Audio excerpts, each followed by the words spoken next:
పరిశుద్ధ గ్రంథము నుండి యెషయా గ్రంథం 60వ అధ్యాయం 1-2 వచనాలు చదువుకుందాం. నీకు వెలుగు వచ్చుచున్నది, లెమ్ము తేజరిల్లుము, యెహోవా మహిమ నీ మీద ఉదయించును. చూడుము, భూమిని చీకటిని కుమ్మరించున్నది, కమ్ముకొని ఉన్నది, కటిక చీకటి జనములను కమ్ముచున్నది. యెహోవా నీ మీద ఉదయించును, ఆయన మహిమ నీ మీద కనపడుచున్నది. దేవుడి పరిశుద్ధ వాక్యాన్ని దీవించుగాక. ప్రతి కుటుంబంలో సమస్య తొలగించి సకల సమృద్ధి మీరు మెండుగా దండిగా ప్రసాదించుమని ఇక్కడ చేరిన మీరందరూ కూడా మీ కంఠస్వరం ప్రార్థిస్తూ ప్రభువును స్తుతించాలని ప్రభువును తెలియజేస్తున్న దేవానికి స్తోత్రాలు, మా ప్రార్థించు వాళ్ళ స్తోత్రాలు, యేసునికి స్తోత్రములు, గొప్ప దేవానికి స్తోత్రాలు, జీవాధిపతినికి స్తోత్రములు నాయన అని దేవునికి ఎంతగానో స్తోత్రములు చెల్లిస్తూ మనము దేవుని సమర్పించుకొని సమర్పణ యాగముతో మనం ముందుకు వెళ్దాం. దేవానికి స్తోత్రాలు, దేవానికి కృతజ్ఞతలు. మమ్మలను మా కుటుంబాలను ఇప్పుడే మీరు ఆశీర్వదించుమని ఆయన ఇప్పుడే 2 చేతులెత్తి దీవించుమని ప్రతి ఒక్కరు ప్రార్థిస్తుండగా ప్రార్థించుకొని ఆయన బిడ్డగానే సాక్షిగా రాయభారిగా మనం ముందు కొనసాగుదాం అని ప్రార్థిస్తుండగా ప్రార్థన మన మధ్యలో ఉన్నాడు రాముడు గారు ప్రార్థన నడిపిస్తారు.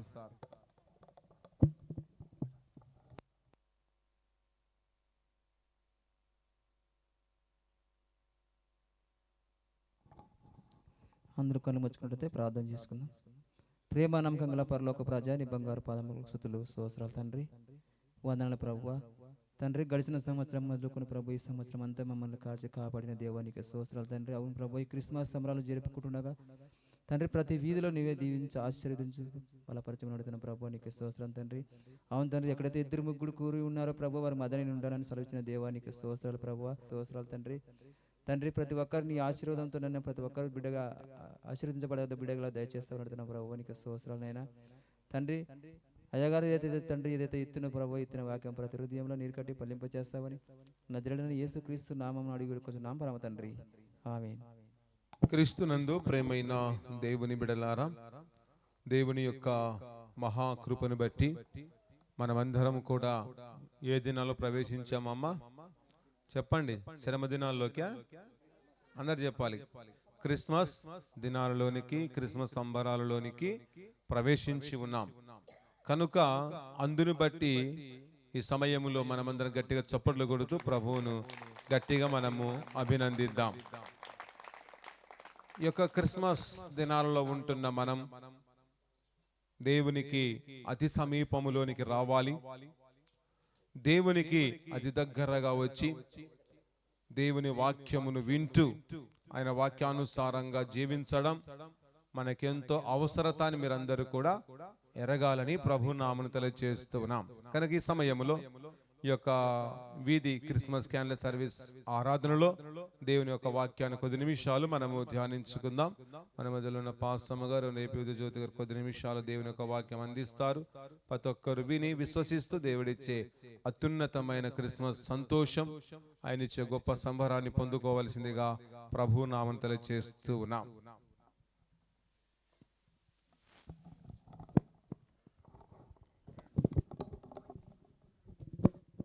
ఈ యొక్క వీధి క్యాండిలేటింగ్ ఆరాధన కార్యక్రమంకు ఏర్పాటు చేయబడినటువంటి లేఖన భాగాన్ని మనం చదువుకున్నాం.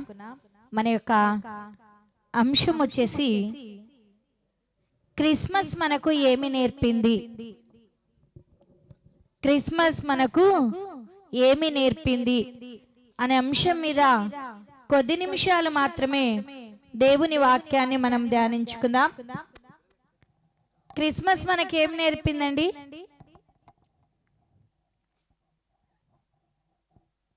సరే, చదువుబడిన లేఖనాన్ని మరొకసారి చదువుకుందాం. యెషయా గ్రంథము 60వ అధ్యాయము మొదటి 3 వచనాలను చదువుకుందాం. నీకు వెలుగు వచ్చి ఉన్నది, లెమ్ము తేజరిల్లుము, యెహోవా మహిమ నీ మీద ఉదయించును. చూడుము, భూమిని కటిక చీకటి కమ్ముచున్నది, కటిక చీకటి జనములను కమ్ముచున్నది. యెహోవా నీ మీద ఉదయించుచున్నాడు. ఆయన మహిమ నీ మీద కనబడుచున్నది. జనములు నీ యొద్దకు నీ వెలుగునకు వచ్చెదరు. రాజులు నీ ఉదయ కాంతికి వచ్చెదరు. చాలండి. ఈ చదువుకున్న లేఖనములలో మనము జ్ఞాపకం చేసుకున్నట్లయితే ఒకసారి యెషయా గ్రంథాన్ని జ్ఞాపకం చేసుకుందాం. యెషయా గ్రంథము 9వ అధ్యాయము 6వ వచనాన్ని మాత్రం చదువుకుందాం. ఏలయనగా మనకు శిశువు పుట్టెను, మనకు కుమారుడు అనుగ్రహింపబడును. ఆయన భుజముల మీద రాజ్యభారము ఉండెను. చాలండి. ఈ చదువున్న లేఖనములలో మనము జ్ఞాపకం చేసుకున్నట్లయితే మనకెవరు పుట్టినారండి? ఏలయనగా మనకు శిశువు పుట్టెను, మనకు కుమారుడు అనుగ్రహింపబడెను. ఆయన భుజముల మీద రాజ్యభారం ఉన్నది. ఆయన ఎవరంట? ఆశ్చర్యకరుడైన ఆలోచనకర్త, బలవంతుడగు దేవుడు, నిత్యుడగు తండ్రి, సమాధానకర్తయగు అధిపతి అని అతనికి పేరు పెట్టబడెను. చాలండి. ఈ చదువున్న లేఖనములలో మనము జ్ఞాపకం చేసుకున్నట్లయితే క్రిస్మస్ మనకు ఏమి నేర్పింది అంటే, దేవుడు మనలను ప్రేమించి తన కుమార్ని మనకు ఒక బహుమానంగా ఇచ్చాడండి. దేవుడు మనలను ప్రేమించి తన కుమార్ని మనకు ఒక బహుమానంగా ఇచ్చాడు. అందుకోసమే చదువుకున్న లేఖనములలో మనము జ్ఞాపకం చేసుకున్నట్లయితే ఏలయనగా మనకు శిశువు పుట్టెను. ఆయన భుజముల మీద ఏముందంట? రాజ్యభారం ఉందంట. నా భారము ఆయన మీద ఉన్నది అని లేఖనములలోనే మనం చూస్తున్నాం. అందుకోసమే మనము జ్ఞాపకం చేసుకున్నట్లయితే ఒకసారి జ్ఞాపకం చేసుకుందాం. యోహాను సువార్త 3వ అధ్యాయము 16వ వచనాన్ని ఒకసారి చదువుకుందాం. దేవుడు లోకమును ఎంతో ప్రేమించెను, కాగా తన అద్వితీయ కుమారుని యందు పుట్టిన వాని యందు విశ్వసించు ప్రతి వాడును నశింపక నిత్య జీవము పొందునట్లు ఆయనను అనుగ్రహించెను. చాలండి. దేవుడు ఏం చేశాడు? లోకమును ఎంతో ప్రేమించాడండి. నిజంగా దేవుడు ప్రేమనైతే మనం పొందుకుంటున్నాం. మనమైతే ఏం లేదండి, మనలో ప్రేమ లేదు. అవునా కదా? నా మాటలు కాదండి, దేవుని వాక్యాన్ని నేను చెప్తున్నాను. దేవుని వాక్యం ఏం సెలవిస్తుందంటే, దేవుడు లోకమును ఎంతో ప్రేమించను. ఆ లోకంలో నీవున్నావు, నేనున్నాను, మనమందరం కూడా ఉన్నాం. మనము ఎలాంటి వారమో మనకు తెలుసు. పాపులమైనప్పటికీ, బలహీనులమైనప్పటికీ, దేవుణ్ణి ఎరగని ప్రజలమైనప్పటికీ దేవుడు ఏం చేస్తున్నాడండి? ఎంతగానో ప్రేమిస్తున్నాడు. ప్రేమించి ఏం చేశాడు? తన ప్రియ కుమారుని నీ కొరకు బహుమానంగా ఇచ్చాడు. ఇచ్చిన నీవేం చేస్తున్నావు? దేవుని ప్రేమను ఇతరుల పైన కనపరచలేకపోతూ ఉంటున్నావు. ఎంత అవివేకమో ఒకసారి చూడండి. క్రిస్మస్ మనకి ఏం నేర్పిందంటే సమాధానంగా జీవించడము నేర్పిందండి.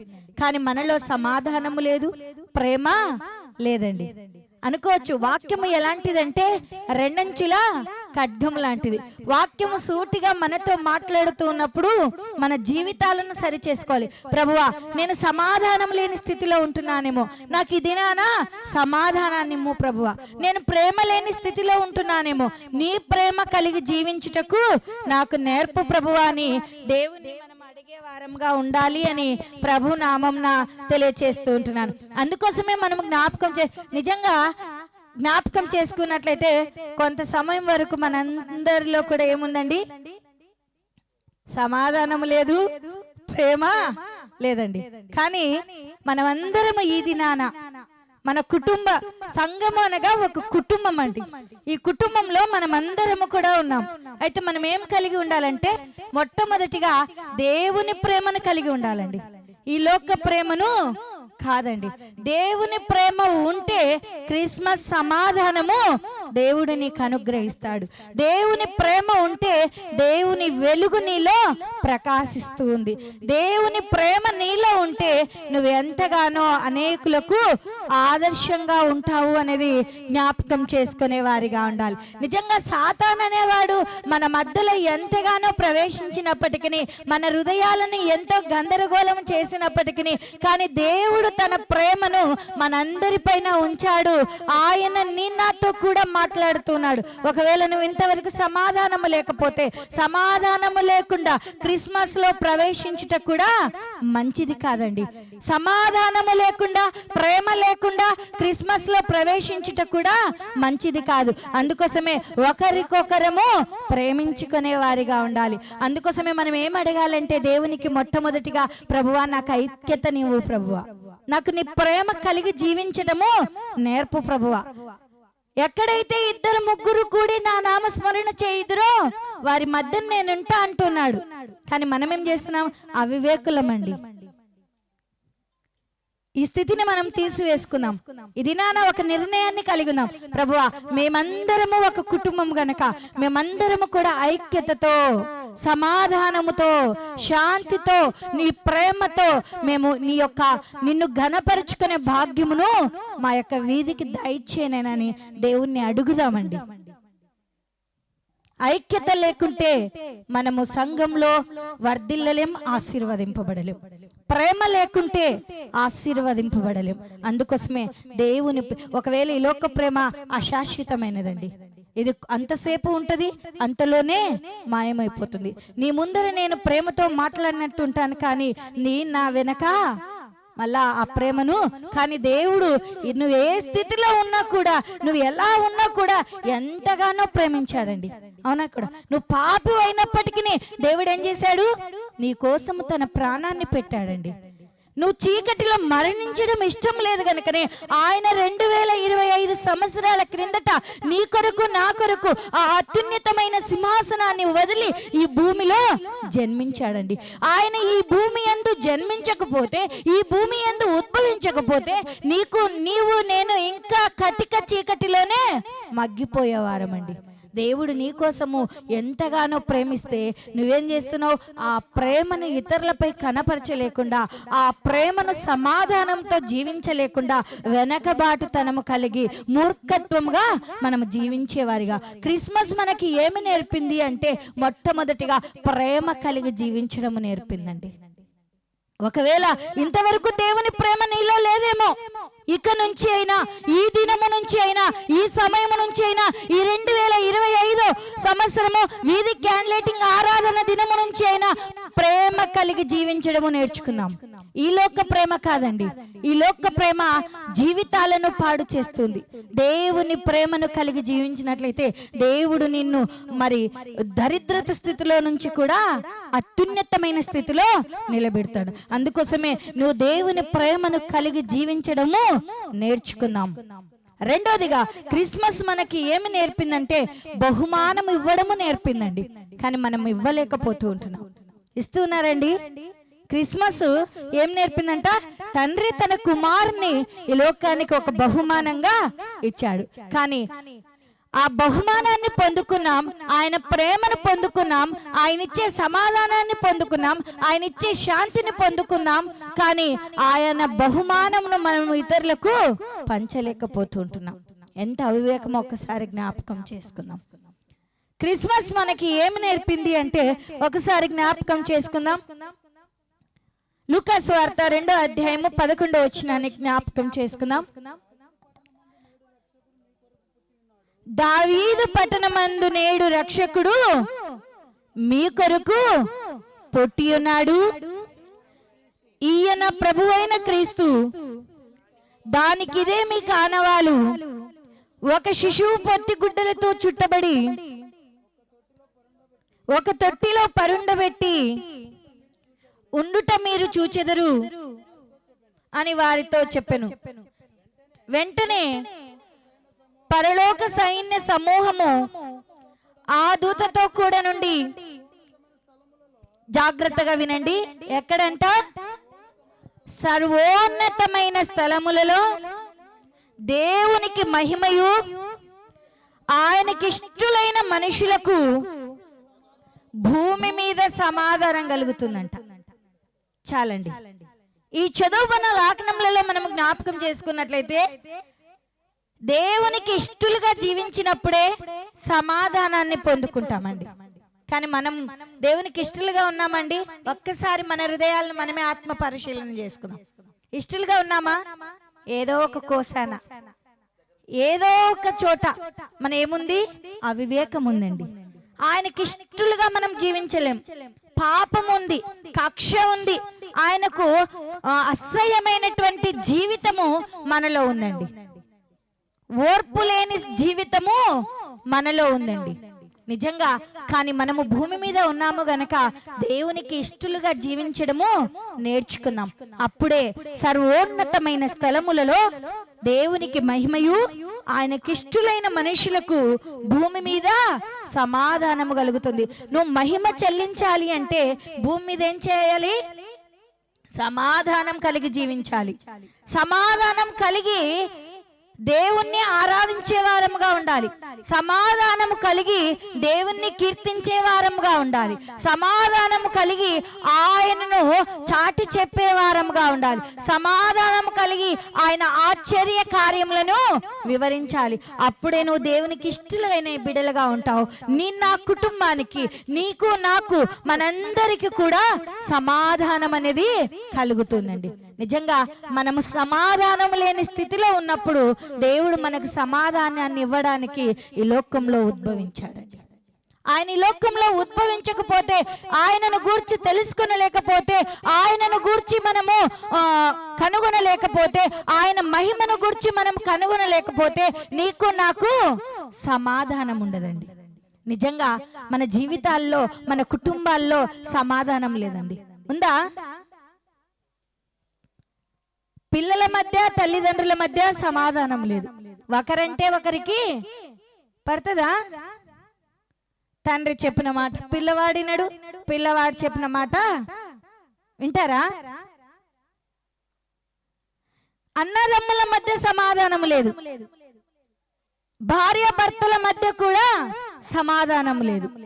కానీ ఈ క్రిస్మస్ మనకి ఏం నేర్పిందంటే సమాధానము కలిగి జీవించడము నేర్పిందండి.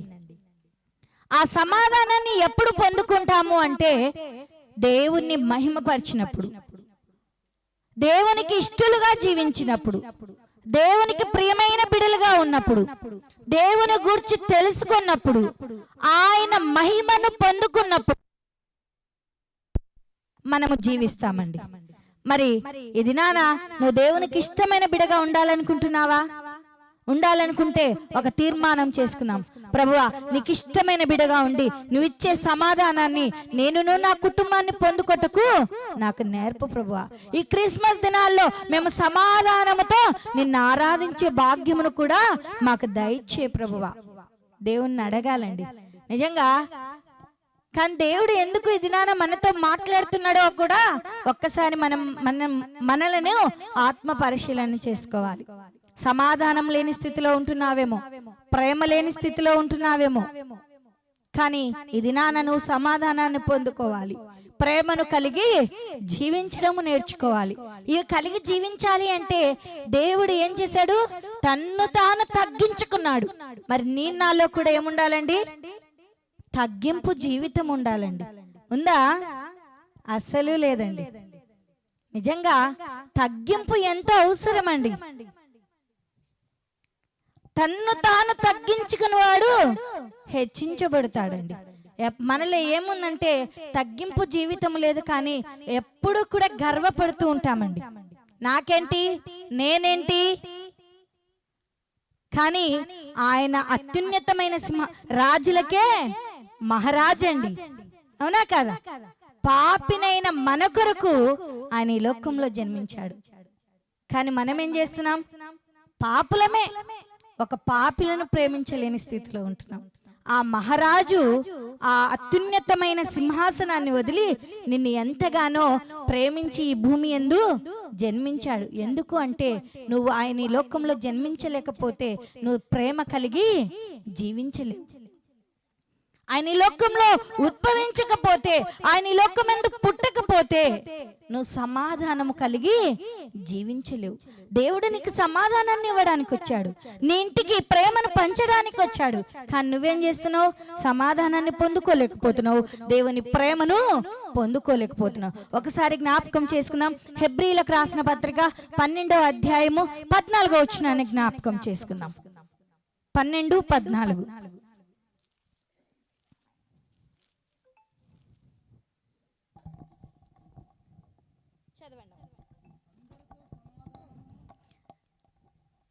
వాక్యం ఎలాంటిదండి? రెండంచుల ఖడ్గం లాంటిది. ఇది నాన్న దేవుడు మనందరితో కూడా సూటిగా మాట్లాడుతున్నాడండి.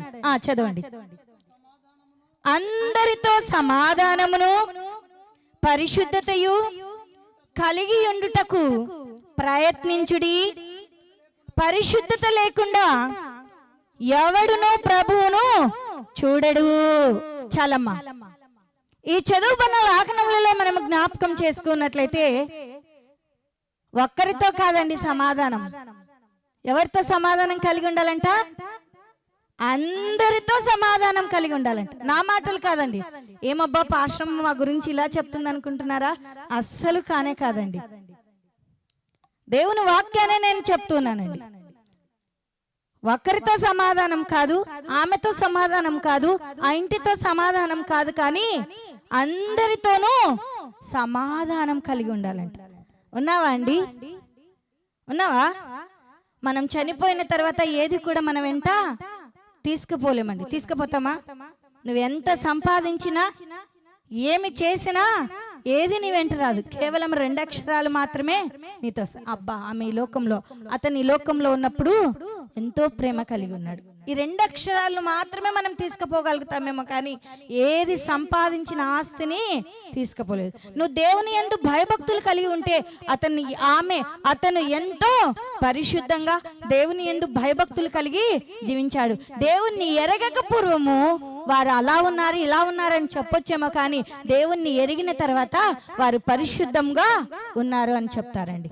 నిజంగా ఇది నన్ను ఒక్కసారి మనము ఆత్మ పరిశీలన చేసుకున్నాం. అందుకోసం ఇక్కడ చదువుకున్న లేఖనములలో మనము జ్ఞాపకం చేసుకున్నట్లయితే అందరితో సమాధానమును పరిశుద్ధతను కలిగి ఉండుట ప్రయత్నించుడి. ఏం ప్రయత్నించాలంటండి? ఒక్కరికి కాదండి, అందరితో సమాధానమును పరిశుద్ధతను కలిగి ఉండుట ప్రయత్నించుడి. పరిశుద్ధత లేకుండా ఎవడును ప్రభువును చూడలేడు. నిజంగా పరిశుద్ధమైన జీవితాన్ని జీవిద్దాం. అందరితో సమాధానం కలిగి జీవించడము నేర్చుకుందాం. ఒకవేళ ఇంతవరకు నువ్వు సమాధానం లేకున్నావేమో, ఆ సమాధానాన్ని కలిగి జీవించడము ప్రయత్నిద్దాం. నిజంగా నువ్వు ప్రయత్నించావు అనుకో, ఒకవేళ నీకు పని రాదు అనుకున్నాం, అన్నం వండడం రాదు అనుకున్నాం, కానీ నువ్వు ప్రయత్నిస్తే ఖచ్చితంగా ఒక్కసారి కాకుండా ఒక్కసారి చేయడం వస్తుందండి. నువ్వు సమాధానం కలిగి ఒక్కసారి వాళ్ళు మాట్లాడకపోయినా నువ్వు మాట్లాడుతూ ఉంటే వారు నీతో సమాధానంగా జీవించడం నేర్చుకుంటారు. నువ్వు ఎలా పరిశుద్ధంగా ఉన్నావో, నువ్వు ఎలా దేవుణ్ణి ఎరిగి ఉన్నావో వారు కూడా ఆ రీతిగా పరిశుద్ధంగా ఉండి దేవుని మార్గంలో నడుచుకోవడానికి కూడా ప్రయత్నిస్తారు అనేది జ్ఞాపకం చేసుకునే వారిగా ఉండాలి. అందుకోసమే మనం అనుకుంటాం, అబ్బా నాకు నేను అనుకోవచ్చు, నేను పరిశుద్ధంగా ఉన్నాను, నేను ప్రేమ కలిగి ఉన్నాను అనుకోవచ్చు.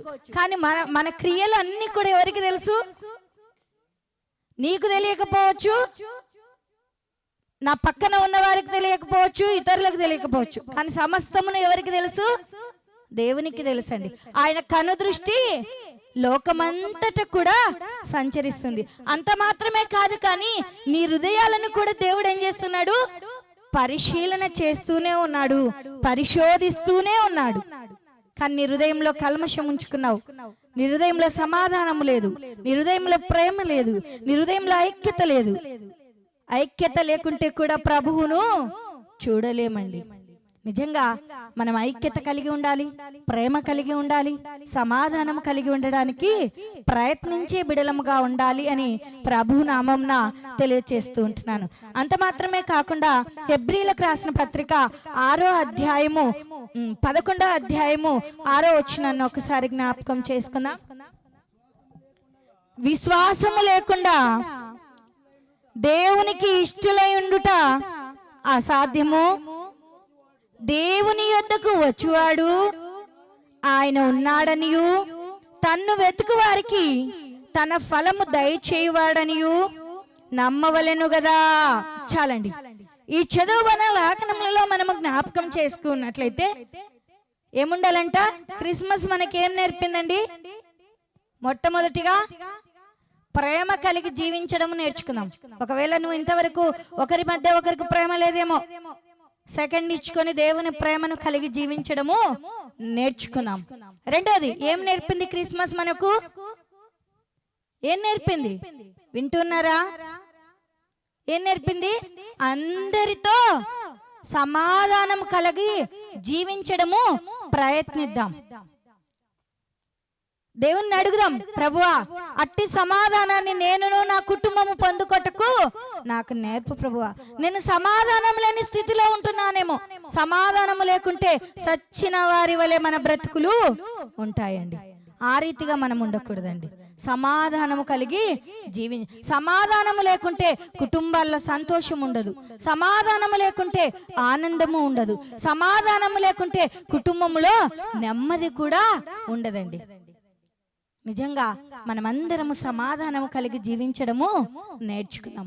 మూడోది ఏమి నేర్పింది అంటే క్రిస్మస్ మనకు విశ్వాసము కలిగి జీవించడము నేర్పిందండి. అందుకోసమే ఈ చదువున్న లేఖనములలో మనం జ్ఞాపకం చేసుకున్నట్లయితే యెషయా గ్రంథంలో మనం జ్ఞాపకం చేసుకుంటాం కదా, వెలుగు నీ యొద్దకు వచ్చి ఉన్నది, కమ్ముచు ఉన్నది అని లేఖనంలో. నీ యొద్దకు వెలుగు రావాలి అంటే ఏం చేయాలంట? ప్రేమను కలిగి జీవించాలి. దేవుడు లోకాన్ని ఎంతో ప్రేమించాడు. ఈ లోకము యేసు ప్రభువుల వారు పుట్టక పూర్వము ఈ లోకమంతా కూడా చీకటితో కప్పబడి ఉందండి. ఎప్పుడైతే ఆయన ఈ లోకంలో జన్మించాడో తూర్పు దిక్కున ఒక చుక్క పుట్టింది. ఆ చుక్కను చూసుకుంటూ ఆయన యొద్దకు వచ్చారు, వెలుగు ప్రకాశించినట్లు. అందుకోసమే ఆంధ్ర క్రైస్తవ కీర్తనలో చాలా చక్కగా భక్తులు పాట పడతాడు. ఏం పాట అండి? లోకమంతటా వెలుగు ప్రకాశించెను, యేసు జన్మించినప్పుడు లోకమంతటా వెలుగు ప్రకాశించెను. ఎవరు జన్మించినప్పుడు? యేసు ప్రభుల వారు జన్మించినప్పుడు ఈ లోకమంతా కూడా వెలుగు ప్రకాశించింది అని లేఖనములలోనే మనం చూస్తున్నా. నువ్వు వెలుగును పొందుకోవాలంటే నీలో ఏముండాలండి? ప్రేమ ఉండాలి, సమాధానం ఉండాలి, శాంతి ఉండాలి, ఐక్యత అనేది ప్రాముఖ్యమండి. అందుకోసమే మూడోది ఏం ఉండాలంట? ఆ వెలుగు యొద్దకు రావాలి అంటే విశ్వాసము నీకు ఉండాలంట. విశ్వాసం లేకుండా ఎవరును ప్రభువునకు ఇష్టలై ఉండడు. అందుకోసమే నీవు నేను కూడా విశ్వాసము కలిగి జీవించే వారిగా ఉండాలి అని ప్రభు నామంన చివరిగా జ్ఞాపకం చేసుకొని ముగించేసుకుందామండి. ఫిలిప్పీలకు రాసిన పత్రిక 2వ అధ్యాయము 21వ వచనాన్ని ఒకసారి చదువుకుందాం, ముగించేస్తాను. ఫిలిప్పీలకు రాసిన పత్రిక 2వ అధ్యాయము 21వ వచనం.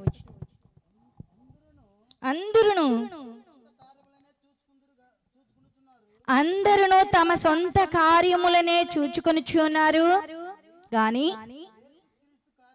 యేసుక్రీస్తు కార్యములను చూడరు. చాలండి. ఈ చదువున్న లేఖనములలో మనం జ్ఞాపకం చేసుకున్నట్లయితే ఆయన మనకు అనుగ్రహించి తన కుమారుని మనకు ఇచ్చిన తర్వాత ఆయన ముందు మనము ఎలా ఉండాలి? విశ్వాసం ఉంచాలంట.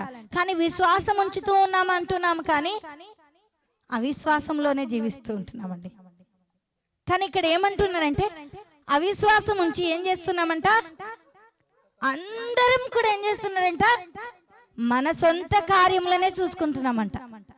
నేను పని చేసుకుంటే చాలే వారు పోతారు గాని అంటున్నామా లేదా? కానీ దేవుని పనికి నిన్ను నియమించుకున్నారు, కానీ నువ్వేం చేస్తున్నావు?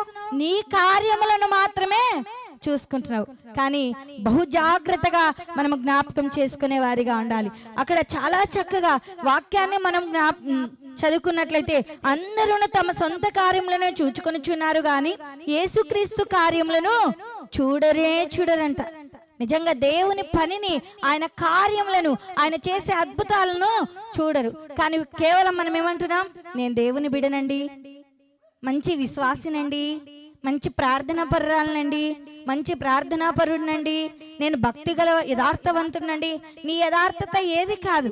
మొట్టమొదటిగా నువ్వు దేవుని కార్యములను చూడాలి, దేవుని ప్రేమను పొందాలి, దేవుని పనిలో ఎంతగానో సహకరించే బిడగా ఉండాలి. కానీ నీవు నేనేం చేస్తున్నాం? మన సొంత కార్యములు, మన పనులను మనం చూసుకుంటూ దేవుని పనిని కూడా పక్కన పెడుతున్నాం. అలా ఉంటే దేవుని ఆశీర్వాదాలు మనకు రావండి. మన పనులన్నిటిని పక్కన పెట్టి ఎక్కడ ఉన్నా కూడా మొట్టమొదటిగా దేవుణ్ణి స్తుతించడము, దేవుణ్ణి ఆరాధించడం, దేవుణ్ణి ఘనపరచడము నేర్చుకుందాము అని లేఖనములలోనే మనం చూస్తూ ఉంటున్నాం. అందుకోసమే అలా జీవించినప్పుడు మనకేం కలుగుతుందంటే అందరూ కూడా ఏం చేయాలంట? దేవుని పనిని చేసేవారిగా ఉండాలంట. చేస్తున్నామండి. వాక్యాన్ని విన్నప్పుడు ఖచ్చితంగా నా పనులు వదుకొని చేయాలి అనుకుంటాం. కానీ తిరిగి ఏం చేస్తాం? నా పని ఉందయ్యా, మీరు పో అంటారా అన్నారా? ఫర్ ఎగ్జాంపుల్, ఒకవేళ మనకేం బాధ్యత లేకపోవచ్చు, కానీ సంఘంలో మనం ఒక పెద్దలుగా ఉన్నప్పుడు మనం ఏం చేస్తాం? నాకు పని ఉంది, నువ్వు వెళ్ళు, లేదా నీకు పని ఉంది అలా అనుకుంటూ దేవుని కార్యములను ఏం చేస్తున్నాం? వెనకేస్తూ ఉన్నాం. కానీ దేవుడు మనకిచ్చిన బాధ్యతను మనం ఖచ్చితంగా నెరవేర్తించే వారిగా ఉండాలి. అప్పుడే ఆ లేఖనం ఫిలిప్పీలకు రాసిన పత్రిక 4వ అధ్యాయం 4వ వచనంలో జ్ఞాపకం చేసుకున్నట్లయితే చివరిగా ముగించేస్తానండి. ఎల్లప్పుడూ ప్రభువునందు ఆనందించుడి, మరలా చెప్పదును ఆనందించుడి. చాలండి. ఈ క్రిస్మస్ మనకేం నేర్పిందంటే ఆనందించడం నేర్పించి. ఆనందిస్తున్నావా క్రిస్మస్ దినాల్లో? నీవు నీ కుటుంబంలో ఆనందం ఉందా? నీ కుటుంబంలో సంతోషం ఉందా? భక్తులు చాలా చక్కగా పాట పాడారు కదా. ప్రైవేట్ సాంగ్స్ అయితే అందరికి వచ్చు, ఆంధ్ర క్రైస్తవులు అయితే రావు. ఆనందించండి, అందరూ ఆనందించండి, ఆరాధించండి, అందరూ ఆరాధించండి కదా. ఎక్కడ ఆనందించాలంట? ప్రభులో ఆనందించాలంట, ప్రభునందు ఆనందించాలంట. క్రిస్మస్ అనగానే వంటి క్రిస్మస్ని చేసుకుంటున్నాం, పంటి క్రిస్మస్ని చేసుకుంటున్నాం, కంటి క్రిస్మస్ను చేసుకుంటున్నాం. ఏంటబ్బా కంటి క్రిస్మస్? కంటికి చూసినదల్లా కావాలి అనుకుంటాం కదా. పంటి క్రిస్మస్ అంటే చాలా చక్కగా ఆహారాన్ని సిద్ధపరచుకోవాలనుకుంటారు. వంటి క్రిస్మస్ అంటే బట్టలకు సమయాన్ని ఇస్తారండి, అవునా? ఇది కాదండి. ఎల్లప్పుడూ ప్రభునందు ఆనందించడము నేర్చుకున్నాం. మరలా చెప్పుదును, ప్రభునందు ఆనందించడము నేర్చుకున్నాం. ఒకవేళ ఇంతకాలము మనమందరము ప్రభునందు ఆనందించలేకపోయామేమో, ఆనందించలేక దేవుడిచ్చే ప్రేమను, దేవుడిచ్చే సమాధానాన్ని, దేవుడిచ్చే ఐక్యతను, దేవుడిచ్చే శాంతిని, దేవుడిచ్చే విశ్వాసమును మనం పొందుకోలేకపోయామేమో. ఇక నుంచైనా, ఈ దినము నుంచైనా దేవుడిచ్చే సమాధానాన్ని, దేవుడిచ్చే ప్రేమను, దేవుడిచ్చే శాంతిని, ఆయన యందు విశ్వాసము కలిగి ఆయనలో ఆనందించే బిడలుగా మనమందరం ఉండాలని కూడా ప్రభునామంన తెలియజేస్తూ దేవుడి చిన్ని వాక్యాన్ని మనందరి వినికిడిలో దీవించి ఆశీర్వదించునుగాక. దేవుని బిడలారా, విన్న వాక్యాన్ని వినివిడిచిపెట్టక దేవుని యొక్క వాక్యానుసారముగా, దేవుని యొక్క చిత్తానుసారంగా మనమందరము జీవించినట్లుగా, బ్రతుకున్నట్లుగా ప్రభు సన్నిధిలో మనమందరము ప్రార్థన చేసుకుందాం. అందరూ తలలు వంచి ఉండగా ప్రార్థన మన మధ్యలో ఉన్న ఆనందరాజు గారు మన ప్రార్థన నడిపిస్తారు. భూత వర్తమాన భవిష్యత్ కాలమందున మా ప్రియ పరలోకపు తండ్రి, నీ ఘనమైన పాదాలకు స్తుతులు స్తోత్రాలు చెల్లించుకొనుచున్నాం ప్రభా. అవును తండ్రి, ఎంతో చక్కగా ఈ వీధి వాళ్ళు ఈ వీధి కూడిక ఏర్పాటు చేసుకున్నారు ప్రభా. ఈ క్రిస్మస్ సంబరాల్లో ప్రతి ఒక్కరు కూడా ఎంతో సంతోషంగా ఆనందంగా గడిపి ఉన్నారు. అవును తండ్రి, ఈ వీధి అంతటిలో నీవే తోడు నీడగా ఉండి ఇలాంటి క్రిస్మస్ సంబరాలు ఎన్నో జరుపుకున్నటకు నీవే మెండైన దీవెనలు కుమ్మరిస్తావని యేసు దివ్యమైన నామములో అడిగి వేడుకొనుచున్నాము తండ్రి. ఆమేన్.